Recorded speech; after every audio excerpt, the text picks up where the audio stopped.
ما به په کلو کې سایکل باندې سکریمان خرڅول چې به د چا د دیواله سوري ته ودرېدمه نو ما به خلکو ته شعرونه د صابر صاحب ویل په دغه وجه به د ما خلکو ډېر خیال ساتلو چا به اوبه راوړې او چا به راله چای راوړله په ما د دې ژبې د هغه وخت نه ډېر احسان دی یو ځل یو کلي ته خولې خولې ورننوتم دومره خولې وم چې جامو کې مې وچ تار نه و چې ودرېدو مې د سر سوري پیدا نه کړلو د خوددارۍ د دروازې قبضې مې ماتې کړلې نو د خانانو په حجره باندې ورننوتم د یوې ګورې اونې سوري لاندې ودرېدمه یو دروند سړي د برنډې نه دا آواز راکړ راځه زلمیه کټ کښېنه لږه ساه سمه کړه چې کټ کښېناستم او ساه مې لږه سمه کړه نو دغه سړی چې د حجرې نه په وتو کې شولو نو د یو ځوان ته اشاره وکړه ورته یې داسې وویې لاړ شه ودله د روټۍ څه بندوبست وکړه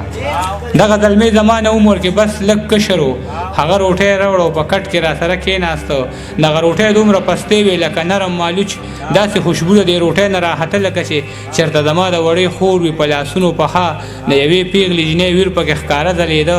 ځکه له پاسه پې لامده لامده باڼه پراته وو دا په اور نه وه دا د چا په اسویلو پخه وه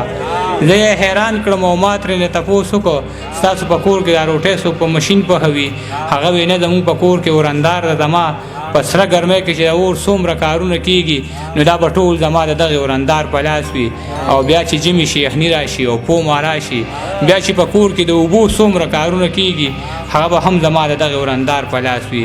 وجود مې وبوږنېده بیا مې ترې تپوس وکړ د دې جینۍ د لاسه کم داسې قصور شوی دی چې موسمونه یې هم ټول د زندګۍ خلاف دي هغه وې دا مې مونږ رور له په سوره کې کړې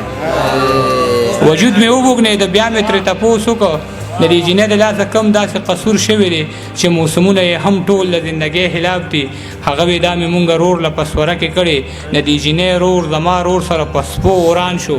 زما په رور یې د چاقوانو ګزارونه وکړل زما رور مړ شو فیصله په دې خبره وشوه چې یا به تا وژنو یا به راله خور راکوې هغه پښتون و او پښتو یې داسې وپالله چې په جرګه کې یې په جار دغه خبره وکړه ما ته څه مه وایه خورجانه مې رضا ده په دې چې د لالا لپاره هر غم ته تیاره یم هغه پښتون و او پښتو یې داسې وپالله چې په جرګه کې یې په جار دغه خبره وکړه ما ته څه مه وایه خورجانه مې رضا ده په دې چې د لالا دپاره هر غم ته تیاره یم ما به تې دوه نوړی یا درې نوړی خوړلې وي چې ګوتې مې پاکې کړې او خپې مې کټ نه کوزې کړلې د دغه هر څه نه زما د ویښ ضمیر غوږو ته یو جړغونې شانواز راته او دا یې ویل خان او مولا له زیرې ورکې څوک مې بابا له زیرې ورکې